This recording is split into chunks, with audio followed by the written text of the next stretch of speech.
I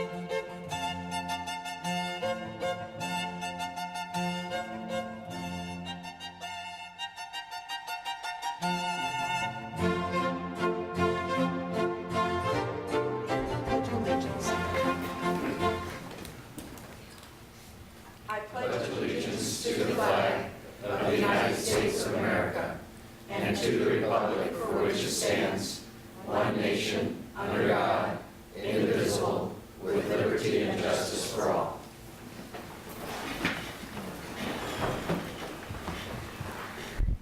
Member Bennett, will you please move for the approval of our special meeting agenda? Yes, Madam Mayor, I move our special meeting agenda with the addition contained on your yellow sheet. Thank you. It's been moved by Member Bennett and seconded by Member, was that Nanke? Thank you. To approve the approval of special meeting agenda. All those in favor say aye. Aye. Opposed say nay. Motion carries. Thank you. We have, I believe, one person who has signed up for public testimony. Roy Carmen. Is Mr. Carmen here? Right here? Right here? Yes. Welcome. Come to the podium. You have 3 minutes. At the end of 2 minutes, the amber light comes on, and at the end of 3 minutes, there's a red light. And you need to please introduce yourself and give your address or your ward number. Okay, my name is Roy Carmen. My address is 19363 Willamette Drive, number 233, West Lynn, 97068. I'm here to support staff's recommendation, and this subordination and resultant refinance will help me stabilize these two important downtown historic properties. And I'd also like to thank you for expediting the review of my request. Certainly. And that's less than 3 minutes. All right. That certainly is less than 3 minutes. We could have you start giving classes in how to do public testimony. Counselors, do you have any questions? Comments? All right. Thank you very much. We Thank appreciate you. you being here this evening. Thank you. All right. Member Bennett, would you like to introduce an action item? Yes, Madam Mayor, I move the staff recommendation on item 4A. Second. It's been moved by Member Bennett, seconded by Member Nanke to approve the staff recommendation. Is there discussion? Just Councillor Bennett, Member Bennett. Yeah, just very briefly, because it was so well presented in the testimony, but this is a really important building. It's the Metropolitan and Bishop buildings, and this really, I think, is the kind of assistance that the Urban Renewal Agency can do, and I really compliment the staff for expediting this as well. Thank you. Further comments? Member Nanke. Yeah, just ditto on the expediting. We brought it up at the Finance Committee meeting, and we asked if there was some way we could move that up rather than have people sitting out there waiting for us to act. And so thanks for finding a meeting to hook us onto. Excellent. Other comments or questions? All right. Seeing none, we'll move for the question. All those in favor of the staff recommendation say aye. Aye. Opposed say nay. Motion carries. Thank you very much. I see no further items to come before this meeting of the Urban Renewal Agency. We are adjourned.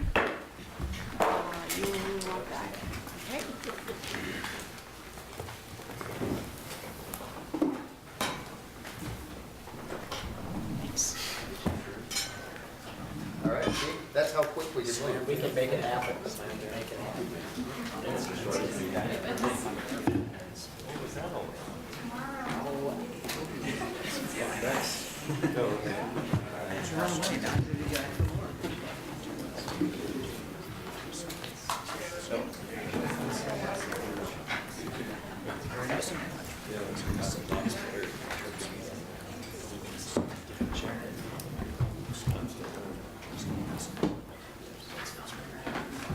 Okay.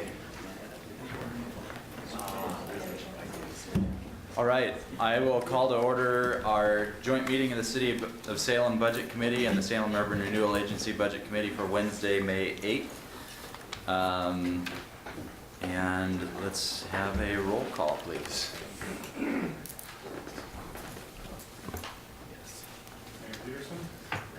Mayor Peterson, Here. Chuck Bennett, Here.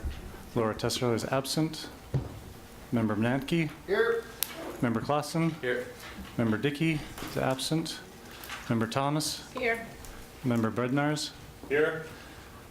standing in for Councillor Clem, Tyler Jackson, Here. Richard Berger, Here. Member Killowite, Here. Member Bailey, Here. Member George, Here. Member Wildthing is absent today, Member Gonzalez is absent today, Member Benjamin is absent, Member Clark, Here. Member Pruitt is absent. All right, thank you. And thank you, Mr. Jackson, for joining us tonight. It's good to have all the chairs full. All right, we'll start with approval of the meeting minutes. Well, and actually, we did the Pledge of Allegiance earlier, and I believe everybody was in the chamber, so we'll move on. I'd entertain a motion for approval of the minutes from April 24th. So moved. Second. All right, moved by Member Bednar, seconded by Member Nanke. All those in favor, or any discussion? All those in favor say aye. Aye. All those against say nay. Motion passes. We will have Ms. Jacobs run us through handout material and take it away, please. Thank you. Kelly Jacobs, Management Analyst for the City of Salem. I'm going to do something kind of out of character tonight and actually try to do this slowly. So if you'll bear with me. We're going to reorder the agenda just a little bit this evening because as I looked at it, we were putting reports and things on the agenda as we were finishing them, but there's really a different order that we need to apply so that the evening flows a little bit better. So if I could call your attention to your regular agenda, I'd like to first review items 4E, 4F, and 4G. These are information reports, information that the Budget Committee has requested. And these are reports that the Budget Committee received via email earlier, or last week, late last week, I beg your pardon. And so I would like to find out from anyone if you have any questions about those reports. And if you do, we'll ask staff to come forward and address your questions. Seeing no questions, I'm going to move on to your additions agenda, which was placed at your desk, and a fourth handout staff report, which is the elevator maintenance and operations staff report, again addressing a question of the Budget Committee. And I'm going to ask Christy Worster, who is our franchise administrator and interim manager for the Facility Services Division, to address her report.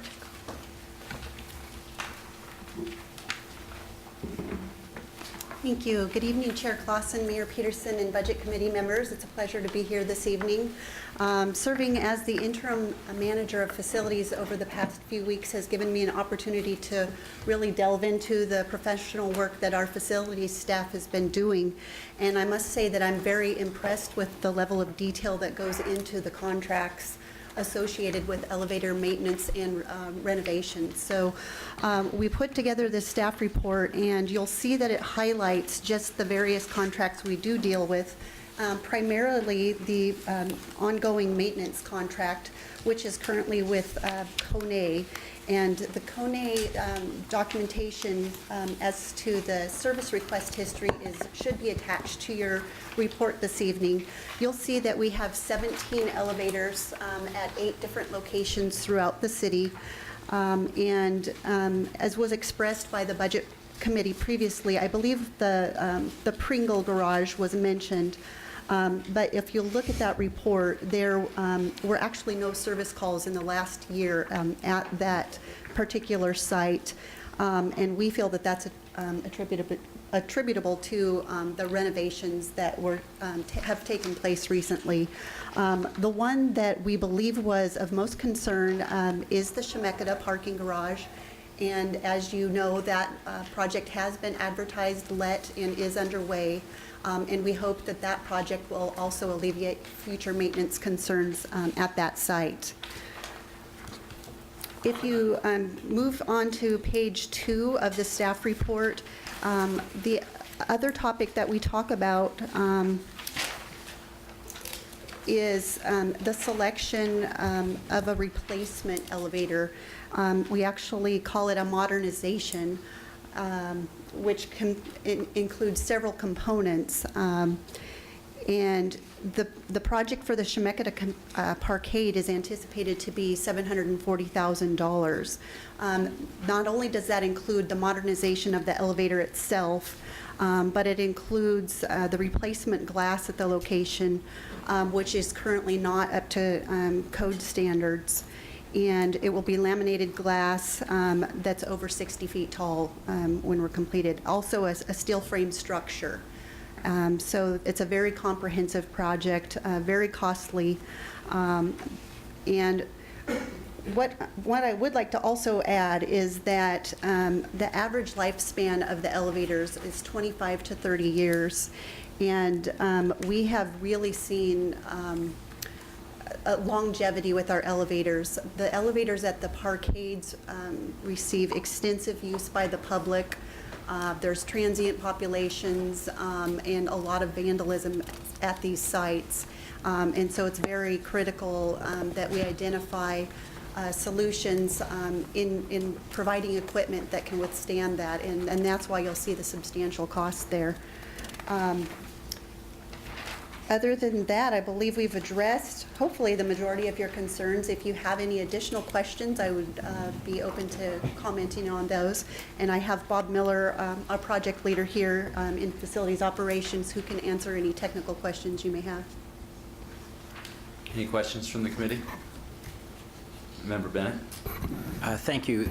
The one I want to make sure is clear, the one that I had received complaints about was at Liberty. At Liberty. Yeah.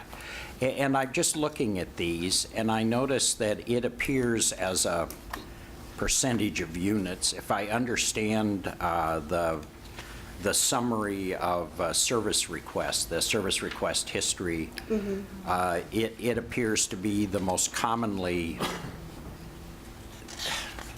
it gets the most service requests per unit. Yes. I don't understand what these other, I get 0. Nobody apparently has been trapped in one of the elevators. I'm not sure what the next 2 numbers are, what those numbers mean. So the first column is the average service requests per unit, and so that is per elevator. They'll take a calculation of the number of service calls and take the average of those. So again, it's the highest. Right. So Liberty Square is on your CIP. It's a proposed modernization for the 13-14 budget. So that elevator is scheduled in this next fiscal year for modernization. What is the 40, the number 40? The number 40 is the mean time between service requests in the number of days. So that is a statistical calculation that our vendor provides to us, in that the mean time between the last service request was 40 days. Again, it seems low. Pringle does the best, but it seems like a high number among the others. Am I? In other words, it's a low number, which is not good. Of the ones that seem to get calls. So this modernization is expected to sort of correct this? Yes, we would hope that after we spend the amount of money we have budgeted to modernize the elevator, yes, we anticipate that we'll see numbers closer to those of Pringle. The elevator itself will be under warranty for a period of 1 year.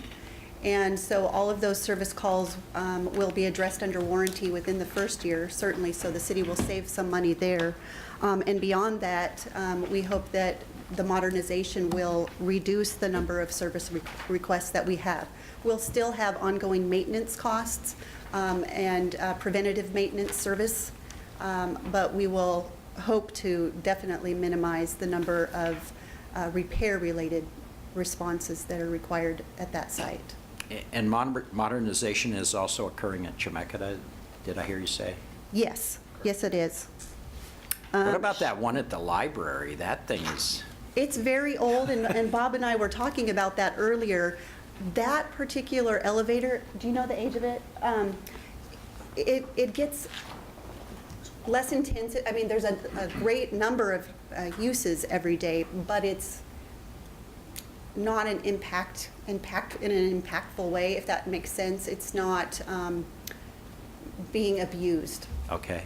So it extends the life of the elevator depending on the nature of the use. And we were talking, the elevator at Center 50 Plus will probably, really outlast its useful Yeah. life for the average. But they're all the same type of elevator? It's all the same?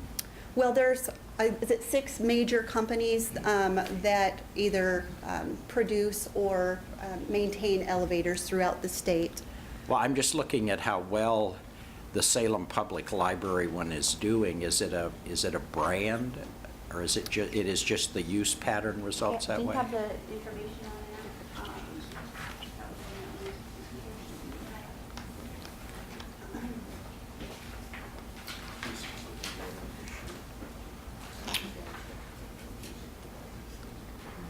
Let's see. No, this is.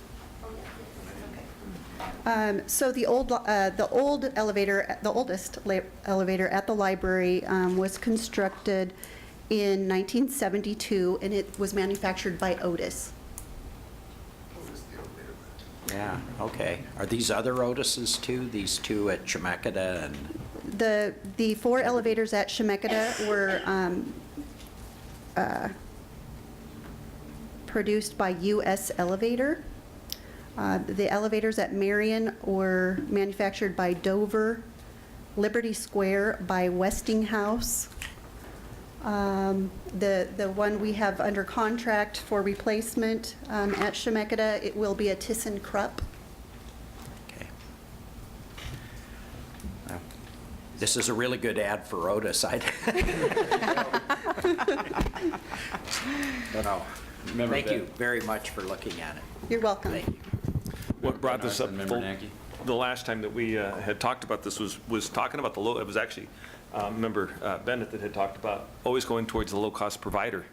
And I was doing the math on the same thing, and you drove right exactly to the question I was looking for: who is providing the best elevator, even if it costs us $1 or $2 more in the long run, 30 years, and having very few service calls opposed to what I call here at Chemeketa's 8.5 service calls per unit. And I've done, just done some quick math.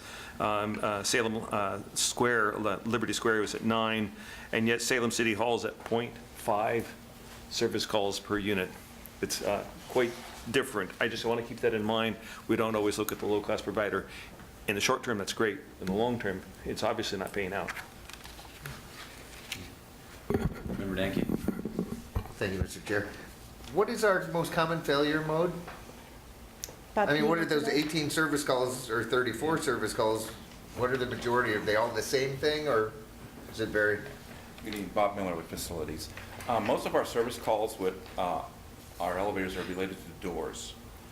They're either being held open by people, they have timers on them so the motors don't burn up if someone holds the doors open. So a lot of times there's a door failure in the mechanism that opens and closes the door, or they become stuck, or the latches become stuck. That's probably the most common of any of our elevators. And then a comment you made about the City Hall elevators.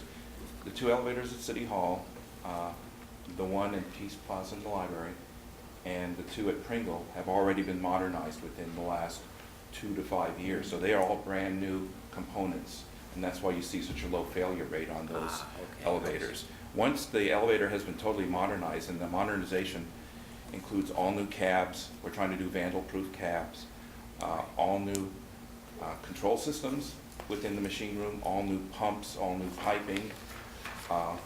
So it's a complete system, not just a single component. So once those modernizations are complete, there's very little failures in these elevators. And you can tell that Chemeketa, Liberty, and Marion have the most failures, and they are the oldest elevators that we have that have not been modernized yet. So once they get modernized, the failure rate will be similar to City Hall and Pringle, hopefully. I think it'd be interesting to see this every year or two, just out of curiosity, how these, because these are really expensive. These are a really expensive mode of travel to just go up a floor or down a floor. All right, I have one quick comment, then Member Benars. I'll say, in my experience in construction, one thing to remember with the low cost on these is this is one of the most heavily regulated industries in the United States, elevators. I'm pretty sure if you get an elevator, you get an elevator. You can probably buy the diamond coated deluxe, or you can buy any others, but it is so regulated. It is, because this is such a dangerous mode of transportation. It's intense. You're talking 4 or 5 months lead time in order to ask for an inspection on an elevator. It's pretty crazy. So I don't feel bad about the low bid option, to be completely honest on these. And the other big thing I would like to say is thank you, staff, for keeping these up. We have 0 entrapments, and that's a big deal. Entrapments is where we would really care. You know, if somebody has to walk once or twice, that's one thing. Having them stuck in the elevator is another, so I think that's a positive. Member Bednarz? Last comment that I had is that I want to make sure that the next time this issue comes before us, we're looking at the elevators, whether it's 5 years, 10 years down the road, that we have tracked a little bit on whose product is doing us better. Who can we rely upon more? If we're going to spend these dollars, I want to go with that contractor or that developer, that provider. Any other questions? No? All right, thank you, guys. Thank you. And Ms. Jacobs? So, proceeding with your agendas, I would like to review items 4B and 4C, which are the third quarter financial reports. And my review will actually be very brief. The third quarter financial report is the same format that we provided to you for the second quarter. So it's unchanged other than the numbers have been updated. So it's current data, but with the same format. And then we reformatted, as we promised we would, the Urban Renewal Agency third quarter financial report. So you've got a different format for this report. Number tables, some graphical display, some text. It's different than what it looked the last time you saw it. So what we would appreciate from all of you is if you have feedback about the type of information that you want featured in these reports, that you provide that to us. We would welcome your feedback, and we'd like to customize these reports to meet your needs. So if you could let us know, that would be great. And then moving on. The next item I'd like to discuss with you is on your additions agenda. It's item 4H. And it's the errata report that was placed at your desk this evening. And I know that that is not a very popular thing to do, to place a report at your desk. Rather, that requires a decision on your part. But I will briefly review the report for you. This is a report pertaining to Scrivener errors. And again, it's item 4H on your agenda and in your packet, in the additions packet. Again, it is a report that discusses Scrivener errors. We discovered some errors in the self-insurance fund, specifically about liability insurance. And these errors are some transposition type errors. They don't affect the bottom line. So this really is Scrivener or typographical errors that we're asking you to approve the correction of in the self-insurance fund. In Book 3, the Urban Renewal Agency budget, on page FS6, we have a problem with the property tax summary table at the top of that page. We indicated property tax levy for the Fairview Industrial Urban Renewal area, and we actually plan no levy for that area in the upcoming fiscal year, so that was completely an error, and we need to correct that error because that actually impacts the discussion that we'll have later in the evening about approving the property tax rate. So with that, if I could have a motion and a vote to approve the Scrivener corrections, that would be very appreciated. Did everybody follow everything on that as far as, okay, I'd entertain a motion for that. I'll move errata sheet number 5. All right, moved by Councilor Bennett. Second. Seconded by, Member Bednarz. Sorry, I was getting confused, Councilor member, and it gets confusing. All right, we have a motion and a second to approve errata sheet number 5. Any questions or discussion? No, all those in favor say aye. Aye. All those against say nay. Motion passes. Great, thank you. And then next on your agenda in the handout materials, I'd like to review item 4A, which are the summary of Budget Committee actions through the April 24th meeting. And just to note that errata number 4 has been added to this report. So when you previously saw this report, it included the additions and corrections for erratas 1, 2, and 3. Now errata 4 is included with the report and the impact that it had to the general fund. And then additionally, you have an additional item on the wish list. The wish list in the previous iteration of this report included 2 police officers, and now also includes 1 code enforcement officer position at a cost of $70,500. And I think that concludes my presentation, and I'd like to turn things over to the city manager, who will discuss the wish list. Thank you. Item number 4D is a wish list, and at a previous meeting, 2 police officers at a cost of $170,000 were added, and then at the next meeting, 1 new code enforcement officer at $70,500.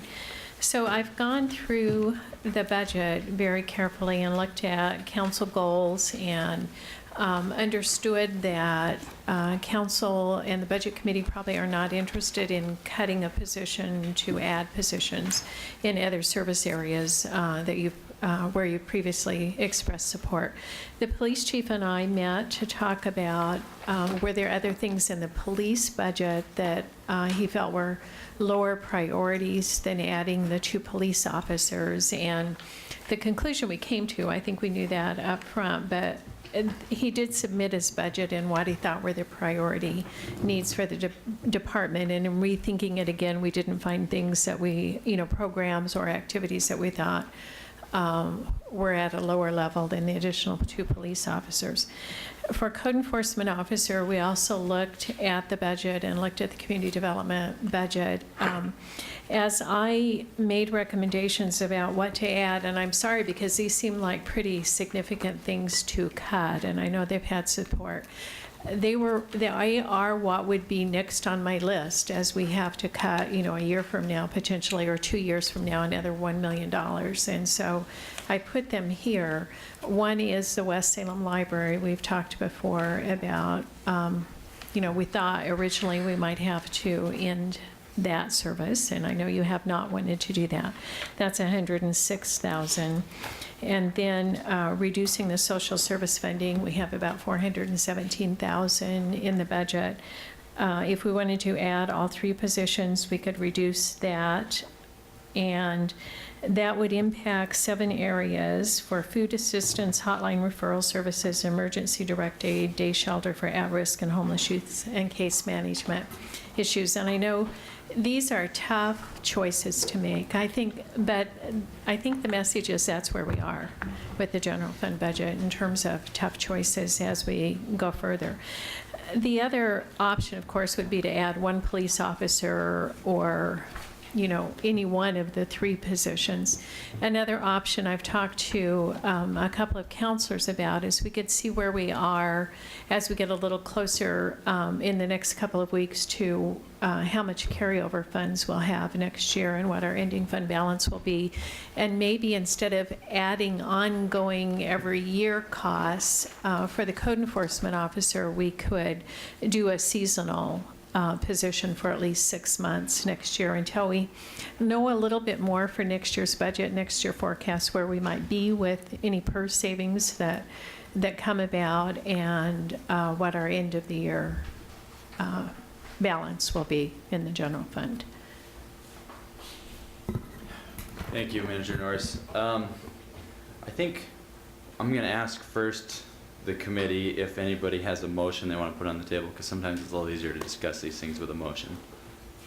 If there's not, it's okay. Member Bennett? If I have to think about it for just a second, I'll move following the staff recommendation, the manager's advice on this, but I'm particularly interested in the half-time code enforcement portion of it, and then I'll talk about the other 2. Well, the staff recommendation was to consider. Yeah, we don't have any. So are you thinking option 1, option 2, or somewhere in between? Or? Okay, I was just using the manager's suggestion as a recommendation. And I'm missing what? Oh, of doing the code enforcement, but no police officers? Yeah. So, That would be a council thing down the line, though. Right, it would. Would it? oh, I follow. Yeah. Okay. So at this Never point, mind. I'll throw out there, just for sake of making a motion, I'd make a motion that we stick with the budget as presented by staff without inclusion of either wish list item. Second.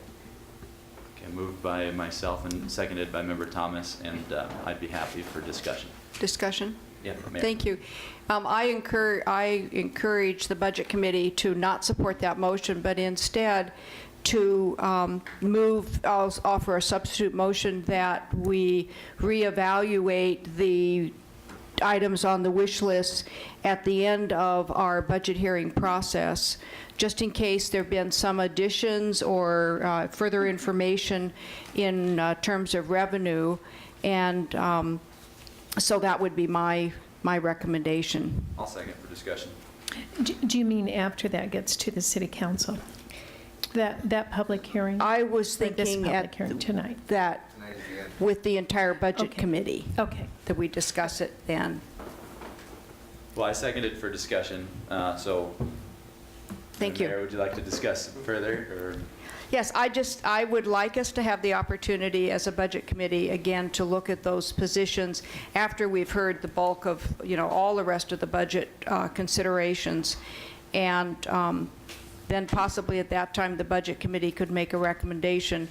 If the Budget Committee at that time chose, it could simply defer to staff to do exactly what the city manager just suggested, and that would be that halfway through the year, come back again, and if there's funding, then at that time to add, if I understood correctly, to add the code enforcement position like for a half year.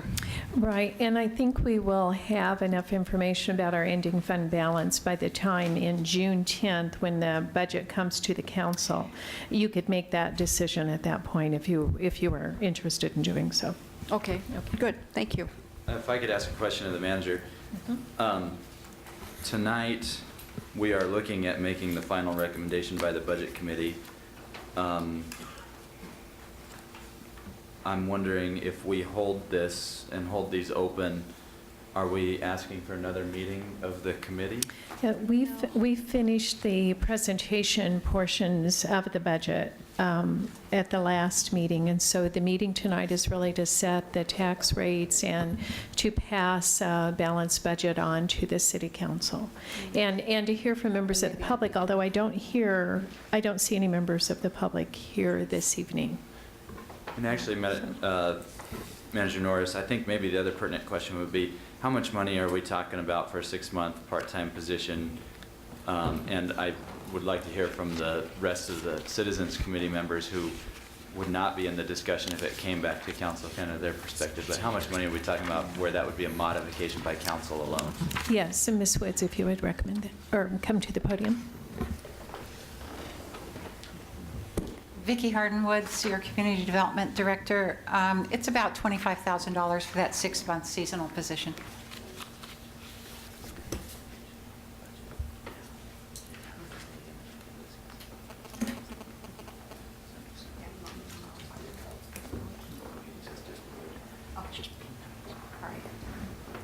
I think you've got a couple. Member Bennett, and then, Okay. Well, I support the mayor's approach. If it were up to me, we'd move $25,000 out of the ending fund balance and then make it up someplace else later. Just to give the citizens, I think this is something that on the part-time code enforcement officer, it is just quite simply the most common complaint I get from neighborhoods is the problem with enforcement of, particularly during the summer, the basic vegetation code or whatever they're enforcing out there to keep stuff, keep lawns cut. And I think we've seen even recently in the newspapers that service the area, stories about the problems associated with foreclosed homes, the problems with squatters, with lawns that essentially go wild, and if it's a good year, they don't become a fire hazard. If it's a bad year, you got a fire hazard. I'd like to see that put in. The 2 police officers, for myself, I do the same thing, but I don't sense there'd be a lot of support for that approach with the 2 police officers. But I certainly want to at least underline that from my perspective, still, for downtown, particularly when we opened the bridge over to Minto Island, when looking at the level of activity we're looking at in the downtown area, I am still very concerned about that particular unit, and I will just have faith, and more than faith, I fully trust that the manager and chief will work out how best to handle this increased activity over the next year or two. But I'm still going to be asking about police officers, I think, every budget cycle, because I think it doesn't get better. Right. It just continues to become more and more difficult. The demographics of downtown have changed over the past couple of years in terms of who's there and the kinds of interactions people are having. You add the bridge, you add lots of activity, and I think you've got a mixture that really demands a good, solid city presence in that. So it'll come up again for me. But I'd sure like to take care of the weeds this year, if nothing else. Member Bailey? Thank you. A couple of things. One, my first impulse in reading the recommendation from staff was that while I appreciate that how tight this budget is and where we came from last year, now this year, and we've kind of leveled off a little bit, and you go through every department's budget, how we're squeezing pennies here and there, I must say I was disappointed. Because this is not a real choice. We're not going to close the Salem Library to fund 2 policemen and a code enforcement officer. We're just not. So what are the other choices? And I didn't feel like we got a real fair discussion of that, and maybe there aren't any other choices. Maybe the mayor's direction is the way to go, because there usually is some ending year balance that we can apply to these things. But I want to echo Councilor Bennett's point is that this is serious. This is not just a frivolous, yeah, we'd like to have more, flowers around the signs, whatever type thing.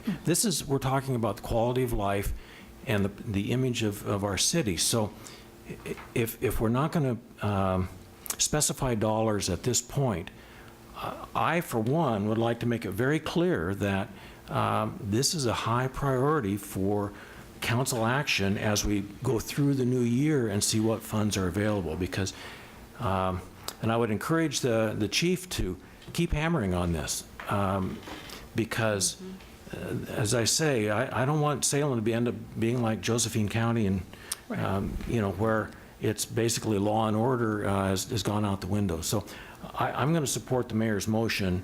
But I just want to emphasize, this is a serious thing, and I think as a matter of policy, the council needs to grab hold of it and see if we can make it happen during the coming year. Thank you. Thank you. If I could add something, we'll know by around the end of October what our PERS savings are likely to be next year. We'll know by about August or September, hopefully before then. We're negotiating with 3 unions right now, what that outcome will be. Then we will prepare another 5-year forecast with that information, and we'll know at that time how much we still have to cut from the general fund over the 5 years, or whether it is feasible to add some other positions. I want you to know, we know how serious it is. I agree. It's finding something that doesn't, you can reduce library hours at the main library, which isn't a good option, reduce parks, which isn't a good option because we've added more parks. So I want you to know I haven't taken that lightly. It's just we're at a point in the budget that everything is a pretty basic supported service right now. So, but I think we'll have some options as we go through next year. And just one follow-up question. I was just wondering about the seasonal approach to the code enforcement.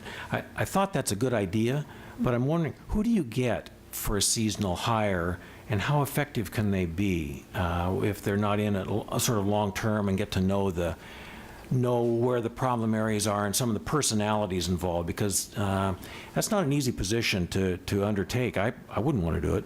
Mm-hmm. Do you want us to get into it? Sure, I think it's It looks like Ms. Woods would like to speak to that. Our approach to that would be to put that seasonal person on some of the simpler, yet some of the highest number of calls we get. So the grass and weed calls, what happens now is we are just able to take complaints and send letters out to people who have grass and weeds that are over the limit. And we can't do any other follow-up to that. We can't get out, we can't check, actually see what's happened, see if it gets cleaned up. So this would give us a person who could actually go out, document what's going on, follow up, and see if it's been. So we find the simpler things to do. Good. Thank you. Thank you. Any other comments? Member Benars? I think we were reminded earlier this year that the policy, that we should be deciding at the policy level at this point. I concur with Member Bennett and our esteemed Mayor Peterson that we should aim towards this position this year, but next year, I think it has obviously become a priority, at least to some of us, that we need to fund some of the services. We don't have a bridge at the moment over to Mintos, so I'm not quite as worried, but it is coming, and it will happen, and we have to be prepared for it. So I support the motion. Member Berger? I don't know what the motion is. Yeah. Could we restate? I'm not sure if I support it. Let's see if I can restate the motion correctly. All right. I believe that what I was, my motion was to add, to continue on the wish list, the 2 police officer positions and the 1 code enforcement position, to make the addition of the 1 code enforcement officer half-time at the mid-year point as we evaluate the budget mid-year. And then also, if the budget allowed at that midpoint, to add the 2 police officers. Okay? Yeah. All right. Yeah, I see Member Bennett is Yeah. heading the same way I am. Okay. No, Mayor, I... That's okay. Can you I know you want what to you're after, wordsmith? I think. The only concern, I was just talking to Councilor Nanki about it, is mid-year is January. Oh, all right. And I think we First need quarter. that person this year. Yeah. And that's why I was suggesting, and maybe I ought to just I hate to just add another substitute motion. That's why I'm getting a little concerned about piling on you here with all kinds of, but I could. Well, actually, hold on. I'm perfectly capable of piling I can on. restate. What I'm after is to get this get it funded by ending fund balance, and then I fully expect the manager will know how to backfill that if we need to. But I think it's important enough for this season to get it on this year's cycle. Okay. Does so that make sense? That does. Okay. Can I amend my motion then? Yeah, I think that might All right, I'd like to amend my motion, and I move that the Budget Committee approve the addition of a half-time code enforcement officer at this time in the budget deliberations, and that at the end of the first quarter, that the city manager review the ending fund balance and make a determination then about the additional 2 police officers.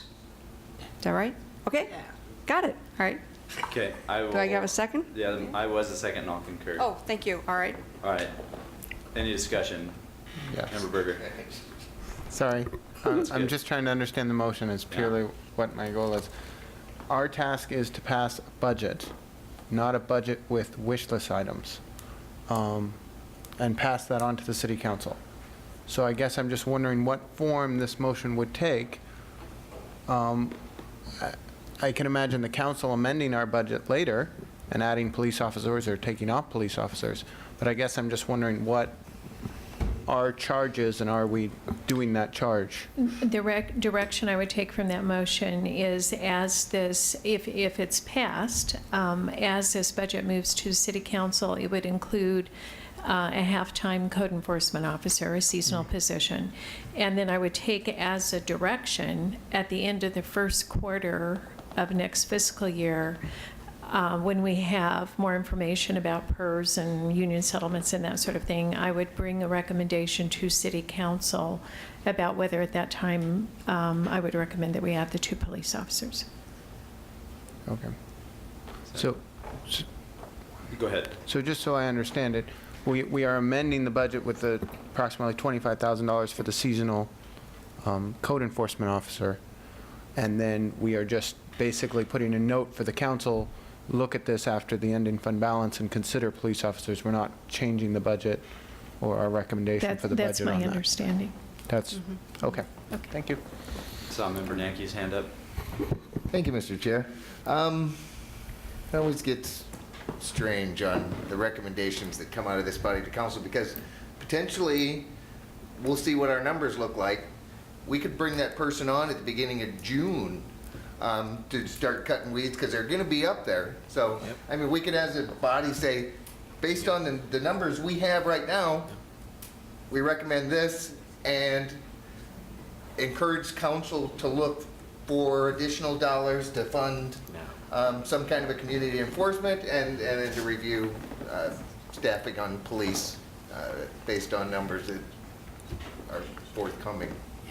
And then this body doesn't have to come back and forth twice to say, well, we really can't do that 25,000. And I think it would be cleaner.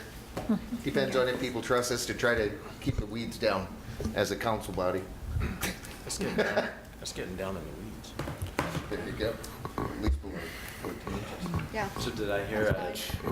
Is that an amendment? There's already 2 motions and a motion to amend, so we can't do any more until we do something. That's right. Okay, all right. I think Berger has a comment.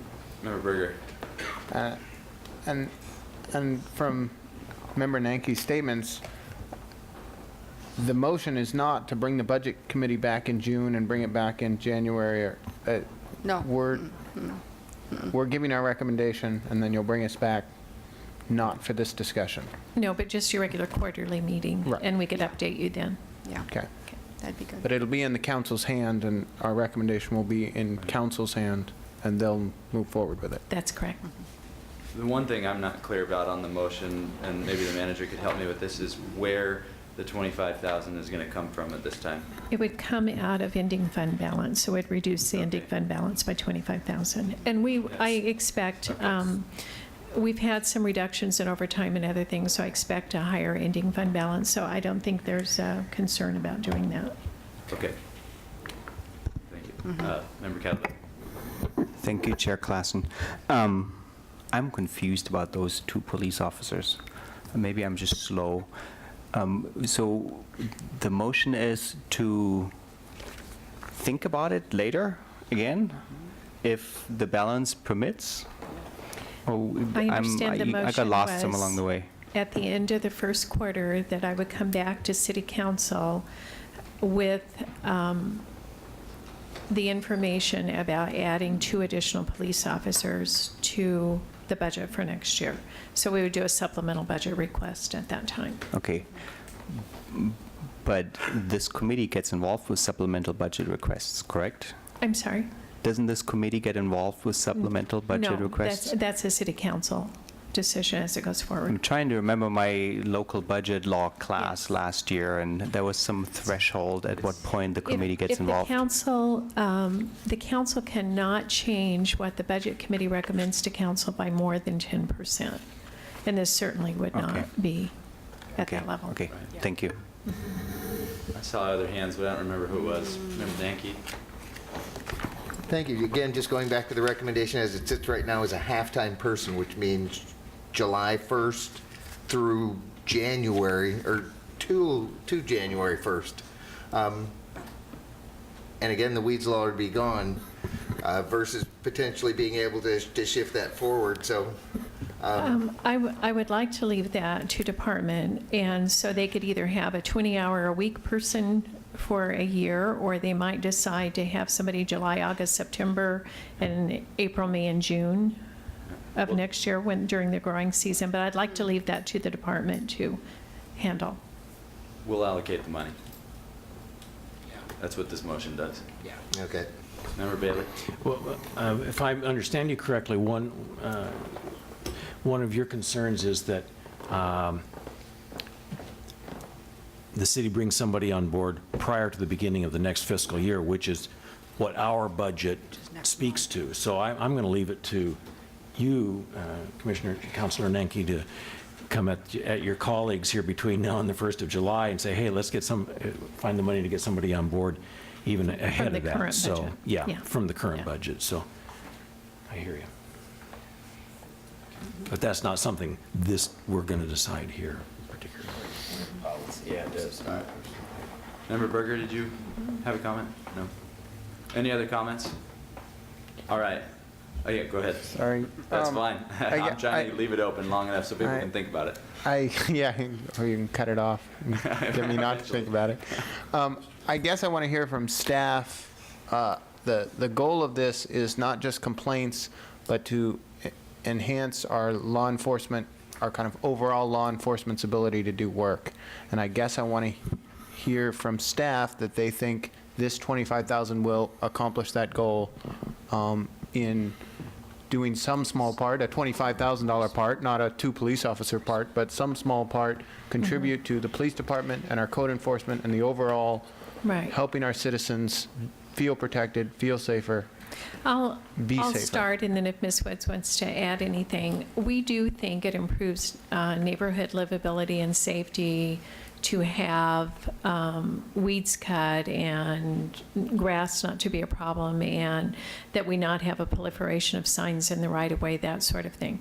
By having a seasonal staff member do some of that more basic work, it frees up the other code enforcement staff to do the more critical work with dangerous buildings, drug houses, that type of work that I think does have a more probably direct impact on public safety. And Ms. Woods, is there anything you'd like to add?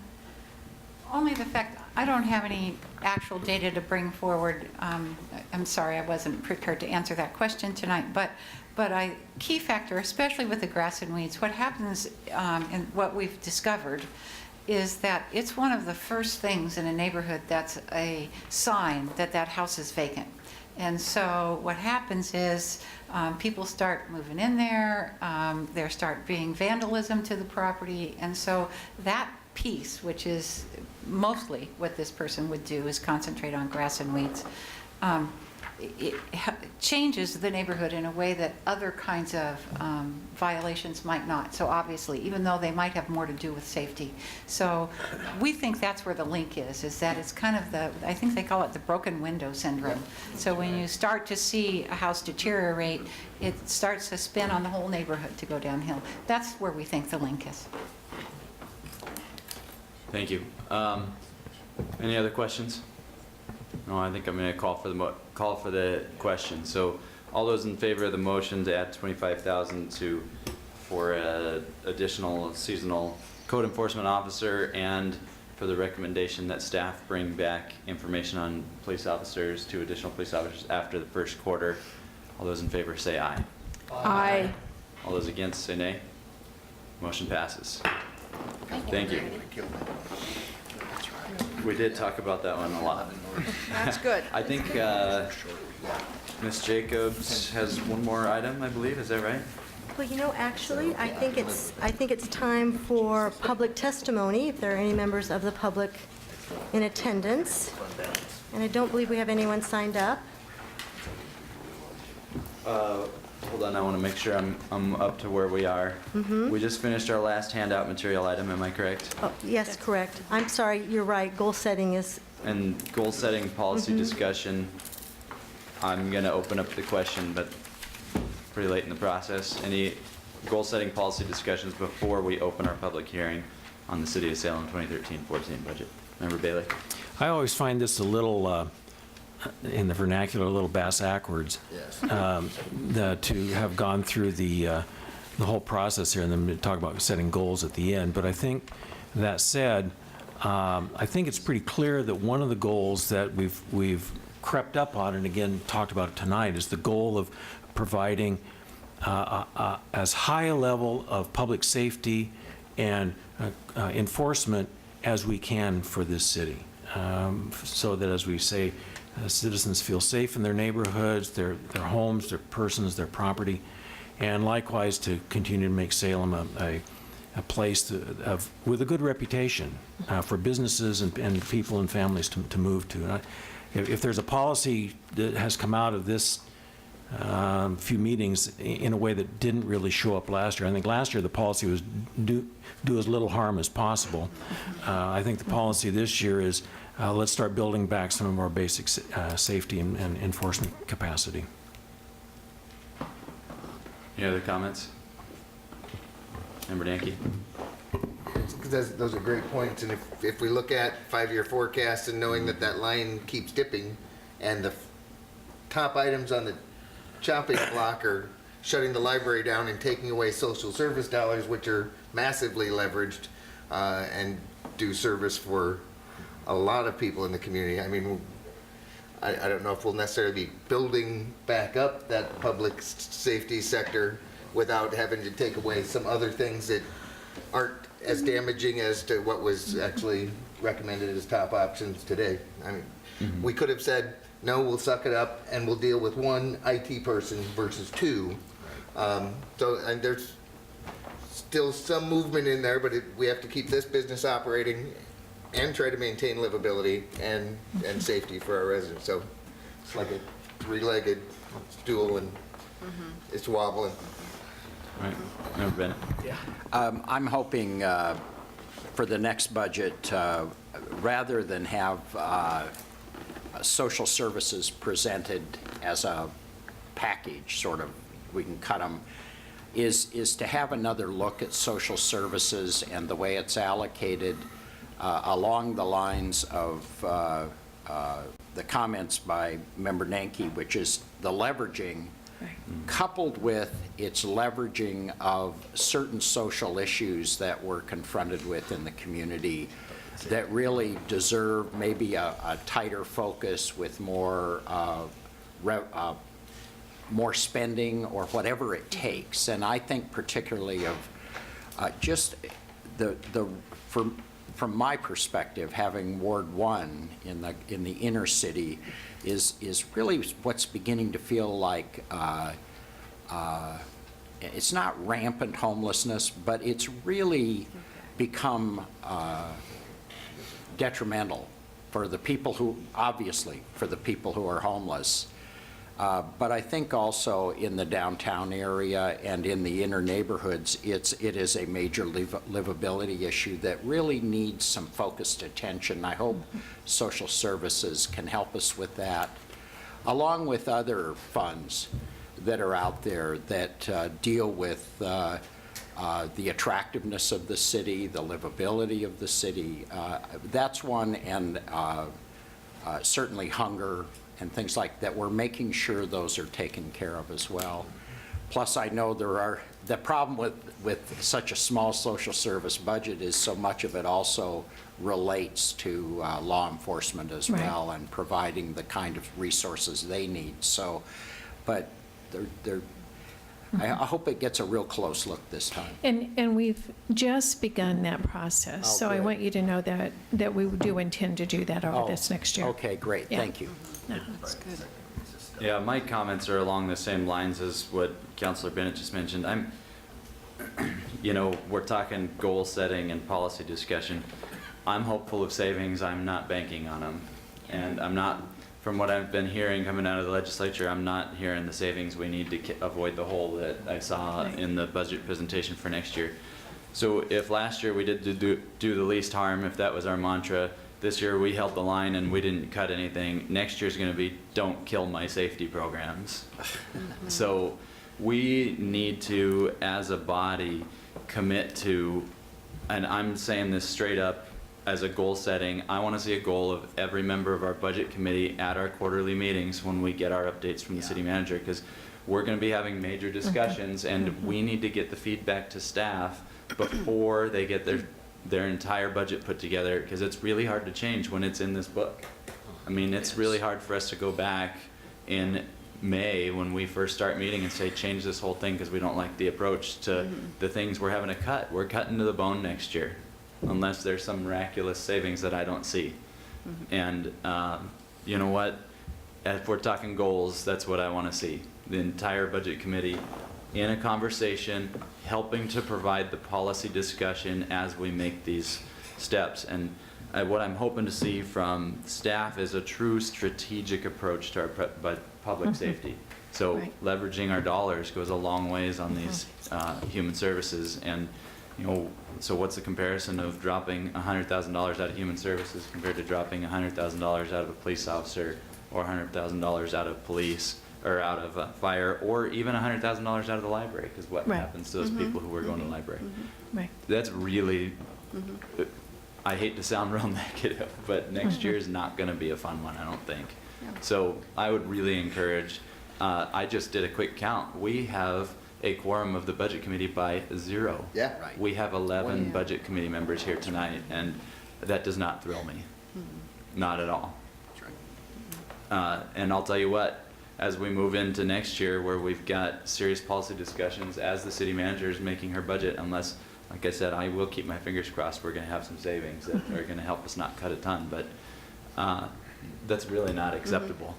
And yeah, we need to make a commitment as a committee. Those are my comments. Member Berger. Good. On top of your comments, I'm glad I showed up, I guess. I'm glad you did too.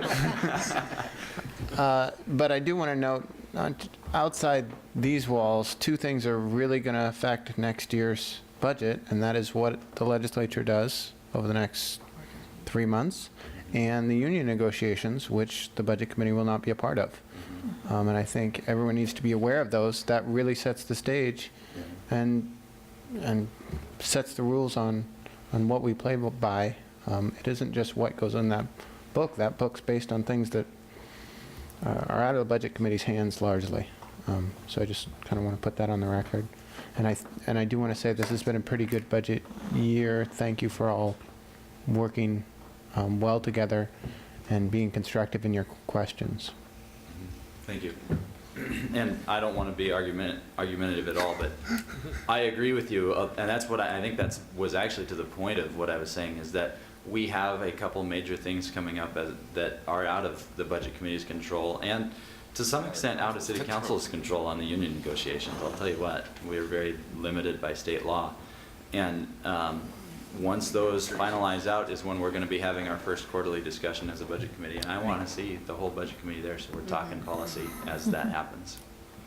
And if I could, just to how it looks to me from now at this point, and we don't have all the information yet, but it's possible that we'll have more savings next year, and maybe next year might be another hold the line budget. The next year after that, we're likely to have to make some cuts. But I think what's going to be important, because these decisions about PERS, I think, are going to continue for some time, and some additional recommendations that might be made may end up going to court, and so we won't know the answer for that.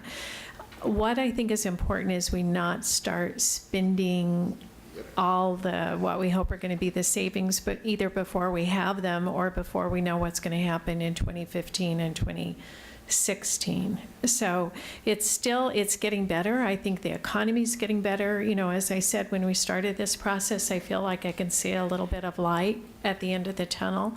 And I'm ecstatic that we had a budget this year where there was a hold the line budget. It would be wonderful if we can get there again next year, but there are a lot of moving parts before we know that. I think we'll have a much better idea at the end of the first quarter. But we're still, when you look out 5 years, what's more likely to happen is that instead of a $9 to $10 million hole, we might have a $5 to $6 million hole. But when you think of $5 to $6 million, that's still, a huge cut. And so we have to consider that as we, maybe you still want to add other positions and cut something else, but it would be wonderful to have your perspectives and your direction and thoughts about that as we, look at next year's budget and the ones after that. Mm-hmm. So I appreciate that. Thank you. Any other discussion on goal setting policy discussion? Member Nick. I just always have to add some humor in. I think because of this sequester, we actually turned off the light at the end of the tunnel to save energy. Yes. Thanks. All right, Member Bednarz.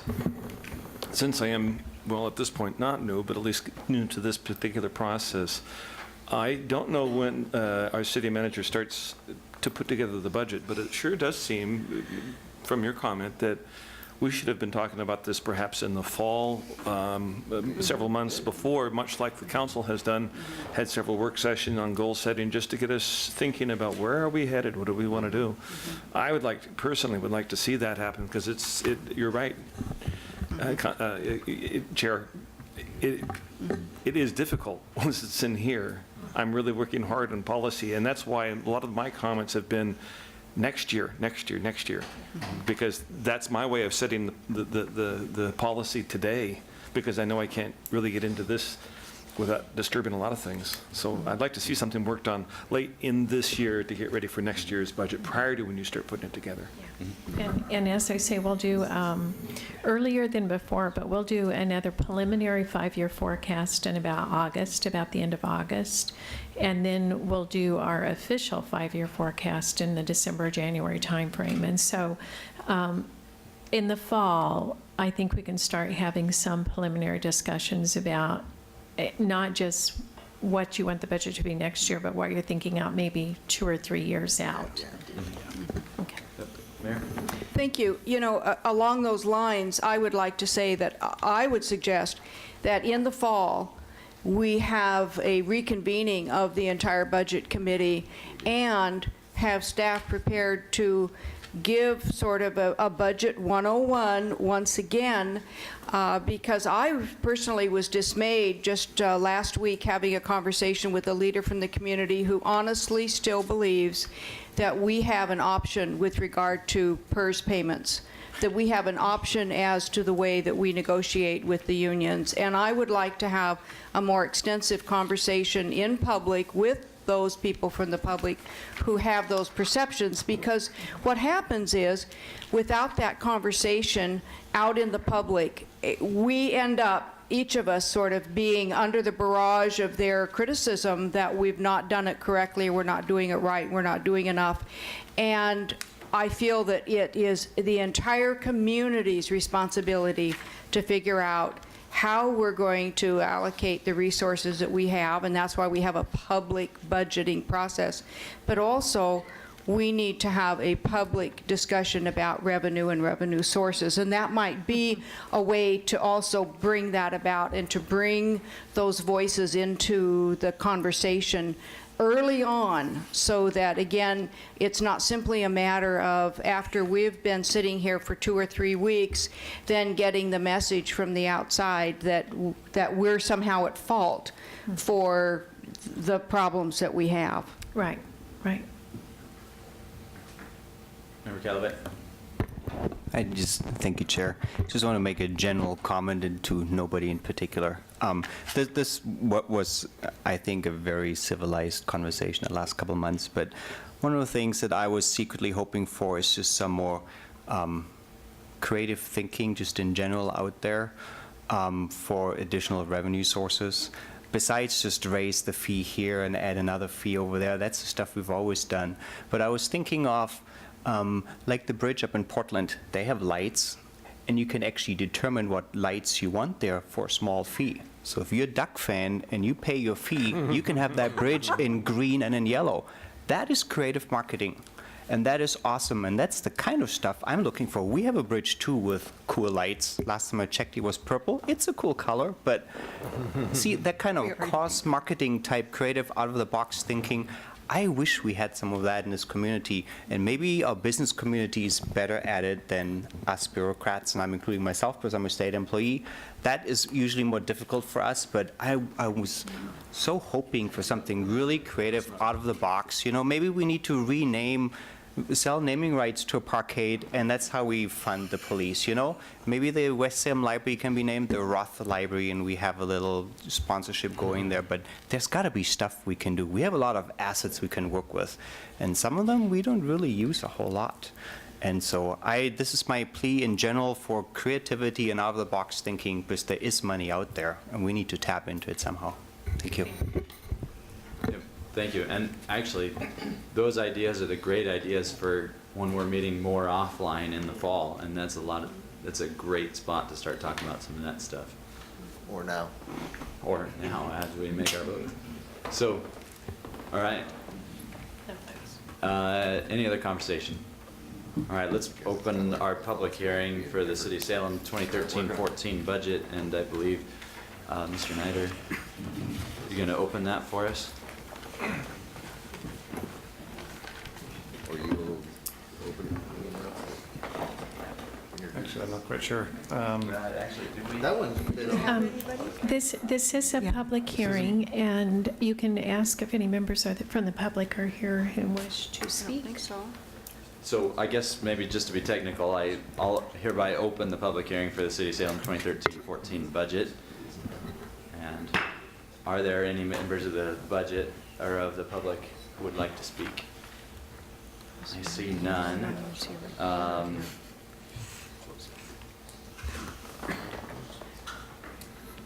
So we move on Close. to the ad Yeah. valorem? Yeah, you close the public hearing. Okay, so I guess I'll close the hearing, just like that. Tap, tap. And next item, number 7 on the agenda, will be the ad valorem property taxes. Do you want me to make a recommendation as the end of that public hearing? Actually, what we need from the Budget Committee, this actually represents really one of the primary responsibilities of the Budget Committee, which is to approve the property tax rate and the general obligation bond debt levy. So that's what's represented on the staff report, which is item 7 on your agenda. I'll move the staff recommendation. Second. All right, that was moved by Member Bennett and seconded by Member George, I believe. I wasn't looking up, but it sounded like your voice. To approve the staff recommendation, which is approval of the city's ad valorem tax at 5.8315 for the general fund operations, as well as the general obligation bond debt levy of $10,034,000. Any discussion? No, I believe, Ms. Jacobs, maybe you could answer the question. Those can be together under one motion, correct? That is correct. Because they're That both is. tied integral to each other. Mhm. Okay, any discussion? Member Benars. I love comparisons, as we've been talking about the other portions of the budget. How does this compare to last year? How do we look in a trend on our numbers? Well, the tax rate is the same. Okay? The tax rate remains the same, and the general obligation, I believe, is just slightly lower, I believe, than last year, but very slightly. Well, for context, as again, what we've had on some of the other reports, it would be nice to have that portion in the future. We can add that in the It just future. helps. You Yeah. bet. All right, any other discussion? Nope. All those in favor of the motion, say aye. Aye. Aye. All those against, say nay. Motion passes. Number 8, recommendation of the 2013-14 City of Salem budget. Entertain a motion? I move the Budget Committee approve the final recommendation of the fiscal year 2013-14 City of Salem budget. Second. Thank you. And any discussion and review? I think, Member Berger? That's as amended. Yeah, that was going to be my discussion point, was as amended Does previously that with need the to be- one wish list item. Does that need to be stated in the motion? I think As amended. Did I say that? No, I didn't, but as amended. You just did. I meant it. Okay. Because Okay. we amended it earlier. We have a motion and a second to approve the recommended, or to approve the City of Salem budget as presented by staff and amended by the Budget Committee. Any more discussion? Member Nanki? Thank you, Mr. Chair. Just dropping back to a comment you made earlier in regarding the fact that we have 11 people here tonight. And in previous years, there's been sticking points on several items, and I know myself personally voted against recommending a budget. If one of us were to do that tonight, we would be back in that place again, which is why there's value in having the entire body here, especially on ending night. So I'm just like to say I'm disappointed as well in our numbers.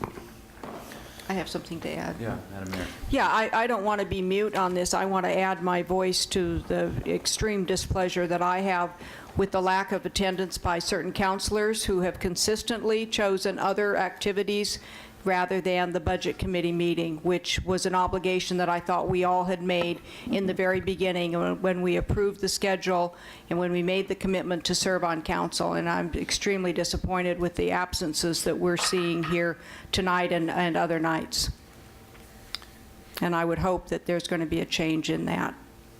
Because if not, elections are coming up, and I'll just be that blunt. It's a part of our job, and we said we would do it, and why aren't we? So that's my 2 cents worth. Just one quick comment. I don't want anybody to feel pressured for a yes vote here. And I want to be totally straight up with that. Because another thought is, I believe in our bylaws, remember Nanki, you're probably the one with this the best, but we have to have 11 for a quorum, and then I think it's a majority of the quorum can pass. Nope. I'm looking at 11 votes. It is 11 votes to pass the budget. Okay, I'm looking at. Isn't a majority 10? Ms. Jacobs, can you? I think, if I'm not mistaken, that we require 10 votes. Is that not correct in 10 our? out of Oh, 19. I'm sorry. Yes. Yeah, not 11. 10 out of 18, yeah. Okay. Hopefully we won't need it, but I just want to reiterate, no pressure. Remember Ben Arson. Just real quick question, how many, is it 18 or 19 total on the committee? It's 18. There's 9 counselors and the mayor, and then 8 ward representative citizen committees or citizen members, and 1 at-large citizen member. Okay, thank you. So equal elected and appointed. Member Bennett. I just wanted to thank the manager and her staff for getting us a budget that was, what, $440 million, and we did the grand change of $25,000. So that's very good. Thank you very much. Yeah. And my comment along those lines too was, I think a lot of this had to do with staff really put this out there to council and the budget committee early this last year, and it was very good. We had very good discussions, and I think we started in September, if I remember right. We had some preliminary discussions, and we had discussions all the way up through until they really started crunching numbers in March or so. So that was incredibly valuable time for me as a counselor. I think for the rest of the budget committee members who attended some of those meetings and some of the informal presentations out in public, and, well, not informal, the presentations out in public. Those are great policy times for policy discussion and times for setting the budget up to where it passes as easily as this. I mean, or it doesn't need as big a changes. So I'd encourage a lot of participation this fall. Just for the record, I haven't missed a single meeting. I want the voters to know that. I did have my 8-month-old son barf on me right before I left, so I quick change of shirt. I'm here. You're here. That's good. All right, enough of that. Any other discussion? All right, I will call for the question. So all those in favor of passing the City of Salem budget as amended by the Budget Committee signify by saying aye. Aye. All those against say nay. Motion passes unanimously. Squeaked it by. There we go. All right, we have another item number 9 on our agenda, which is the motion to approve the Salem Urban Renewal Agency ad valorem property taxes. Ms. Jacobs, do you want to do a quick discussion on this one, and then we'll entertain a motion? And I thought you were doing quite well. I was just going to let you proceed. So this is a report to, once again, one of the primary functions of the Budget Committee, to approve the tax rate for the Urban Renewal Agency, and that's inclusive of the division of taxes and the special levies. And so the numbers that you see in the estimated total column in the table at the midpoint of this report, those are the levies that you're approving this evening. And you probably noted that the report says corrected on it. This is a corrected report from the report that the Budget Committee received last week via email. And once again, that's the issue of Fairview Industrial Park, no taxes being levied. It was represented on this report originally that there would be a small levy, but that's been removed. That's the correction that you have before you. All right, I'd entertain a motion for item number 9. Member Berger? Sorry, I have a question first, yeah. but just of staff, the $126,000 for the south waterfront, I realize I just want clarification. Does that assume the project that's being discussed before council moves forward, or not move forward? These are the taxes for the property as it exists right now. Okay. Yeah. So that will not affect this budget? No, it would be in future budgets. Okay, thank you. I move the staff recommendation. Second. All right, moved by Member Bennett, seconded by Member Bednarz. Any discussion? Nope. All those in favor say aye. Aye. All those against say nay. Motion passes. All right, now we're talking about on item number 10, recommending the 2013-14 Urban Renewal Agency budget. I move to approve the final recommendation of the fiscal year 2013-14 Urban Renewal Agency budget. Second. Moved by Member Bennett, seconded by Member Bednarz. Any discussion on this one? Nope, seeing none, all those in favor say aye. Aye. All those against say nay. Motion passes. All right, any other business? Yes, Mr. Chair, I want to thank you very much. I think you did a great job. Really appreciate how well this went this year. Thank you very much. Thank you. You're here. Member George. Well done. The only other business I have is, this is my last meeting. Because I have termed out, as the term goes. And I just want to tell you how much I appreciated the opportunity to serve. I felt badly that I missed a couple of meetings earlier on because of family issues and sickness. But I learned an awful lot during my time here on this budget committee about the city, how the city does, and I really appreciate the staff and what all they do, the work that they do, and I'm going to still keep in touch and maybe attend some of the meetings as an observer, but there again, I just wanted to say thank you for the opportunity. Thank you. Thank you, Member George. Thank you, yes, thank you. I'd like to say to Mr. George how much we appreciate your service, and I also appreciated when you weren't able to come early on, you communicated that and we talked about it and certainly understood family issues, and I certainly understood that. And I just want to say how valuable you are to us now. You have been tempered and honed and massaged by this process. And you are now one of those ambassadors for us who can explain to people in the community really what goes on here and what we're doing. And I also hope that we will see you again and again still involved in many ways in our community. Thank you. You're right. The average person really doesn't know. They sit back and they're very critical, but they really don't know what goes on with this budget and what happens there. They think somebody can just like snap their finger and take care of a problem, and it's very, very complex. And it took me probably a couple of years to really even be able to ask a question because I didn't know enough about what was going on. So, yeah, it is a very complex process, and I will be your advocate. Thank you. Still active in our neighborhood association, and also, in fact, I'm going to try to find somebody in our area that might, come in from our ward to replace me. So I'll help you with that. Great, thank you. Member Nanke? Yeah, thank you, Mr. Chair, and I'd definitely like to thank Member George. He's been here for quite some time, served in an at-large Ward 3. We've actually had two, the at-large and Ward 3 from Ward 3, and all of us miss neighborhood association meetings for several months because this always falls on that night. So I would encourage Member George not to just observe, but to come in and be that member of the public to testify when no one is here, because, again, the decisions we make here, and to have no one here is just amazing. Yeah. So thank you for being here, and look forward to chatting up with you at the neighborhood association meetings. All right. Thank you.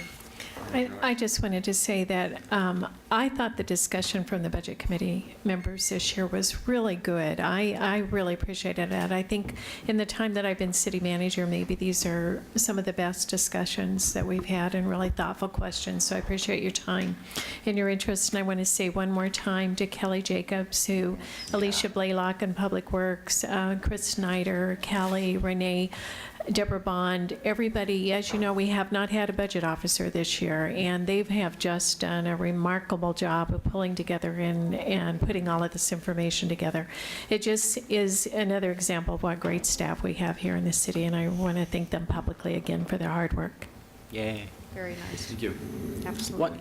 As long as the manager's mentioning staff, it's also one of those hurdles that people go over that Ms. Woods and Mr. Tosh are here for their last budget, so I think Yes. that's... That's right.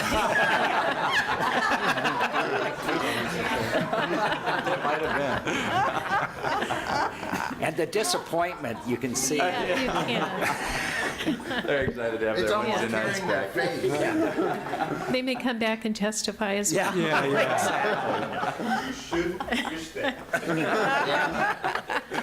There is a way for you to get that extra person. All right. So any other business? I appreciate everybody's time. Thank you all very much, and we will adjourn. All right.